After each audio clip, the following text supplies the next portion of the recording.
Welcome to episode number 56. I'm CJ Wellerman. Thank you for joining us. In this week's episode, we reveal how the Iranian government is persecuting Ahwazi Arabs in their ancestral homeland.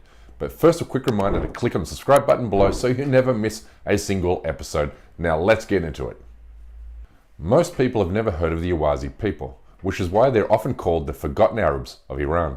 In fact, most people have never heard of the country Arabistan, which existed as an autonomous state straddling Iraq and Iran at the top of the Persian Gulf until as recently as 1914.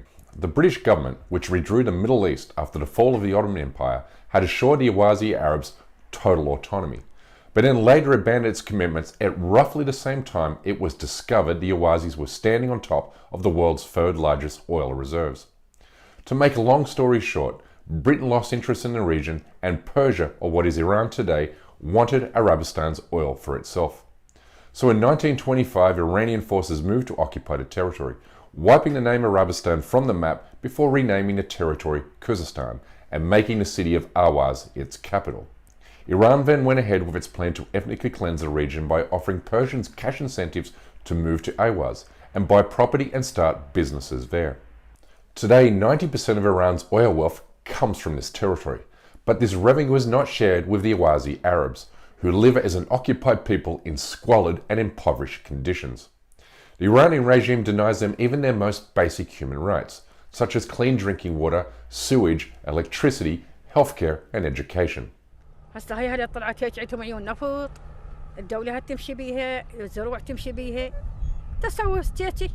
كان الوادم هلا يقول مطيها بيام هاي الرايات، يقول مطيها ملايين. هسه احنا ما نريد احنا من ملايينهم. احنا نريد السلامة، ونريد ان هلبة مي تكسفيني.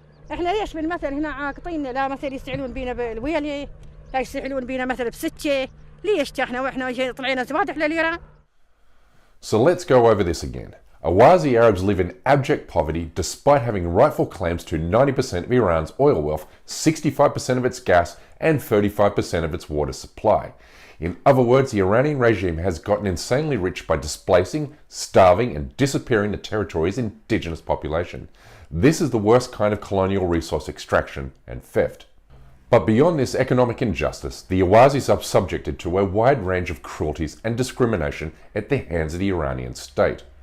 They are banned from speaking the Arab language. They are not only denied equal access to education, employment, housing, and healthcare, but also subjected to arbitrary arrest, torture, public execution, and forced disappearance. Taken together, these actions constitute the ethnic cleansing of Arabs in Iran, an effort that's helped along by Iranian state television, which weaponizes hateful, anti-Arab propaganda to demonize the Ahwazi people.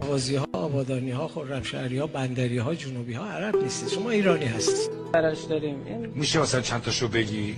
چون عرب زبان‌های ما در خوزستان عرب زبان نیستیم، ما عرب هستیم. کلام ایرانیه. عرب زبان یک چیزی رو بگم، به خدا افتخار نداره شما به عربی صحبت کنید، چون نیاکان شما مورد تجاوز همین اعراب قرار گرفتن که این زبان عربی رو به شما تحمیل کنید. ما ایرانی هستیم. عرب باید از این مملکت خارج. This racist and dehumanizing language contributes towards the rising violence against Ahwazi Arabs. Watch this Iranian police officer abuse an Ahwazi motorist during a routine traffic stop last week.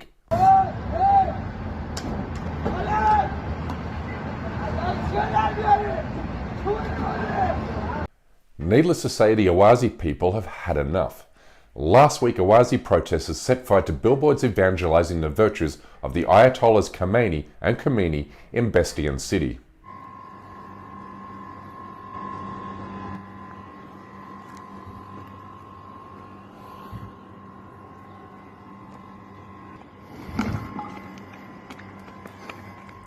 But these protests come with huge risks because they are almost always met with violence from Iranian forces, like this crackdown against them on June 4.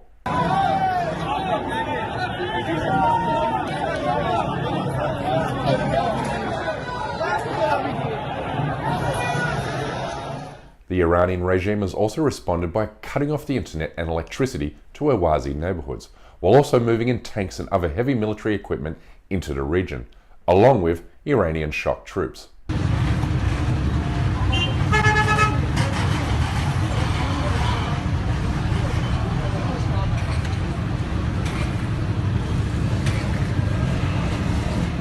But this has not deterred the courageous and defiant Ahwazi people, who continue their pleas for justice and equality like they did here in Abadan on June 1st.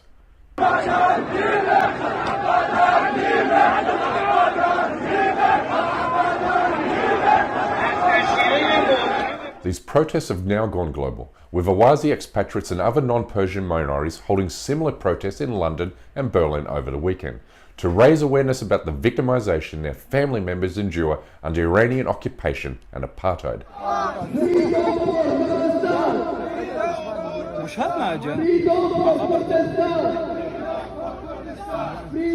But these protests also raise fresh fears the Ahwazis will soon be subjected to yet another violent crackdown by Iranian forces, who fired on protesters in the Ahwaz capital last week. You will hear protesters yelling, "Please don't shoot."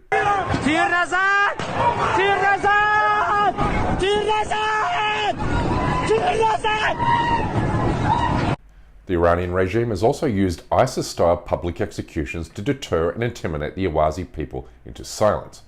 Ultimately, the story of the Ahwazi people is a story of betrayal, occupation and subjugation at the hands of a regime that arrests and executes them for flying the Ahwazi flag or giving their children Sunni Muslim names.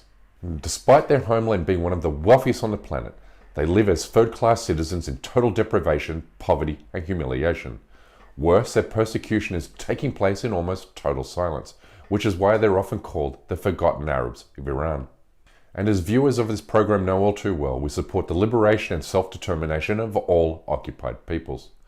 The plight of the Ahwazi Arabs is no different to the cruelties inflicted upon Palestinians by Israeli occupation forces, Kashmiri Muslims by Indian occupation forces, and Uyghur Muslims by Chinese occupation forces. So let's help give the Ahwazi Arabs their voice. Anyway, that's my time for this week. Thank you so much for tuning in. Please like and subscribe to this channel and help spread the word with your friends and family on Facebook, Twitter and Instagram. And we kindly ask you please support this endeavour by becoming a member of this show at patreon.com/CJWellerman. We can't produce, sustain and grow this show without your help, and we offer exclusive benefits to those who do. But for now, good morning, good day, good night, wherever you are, and stay blessed.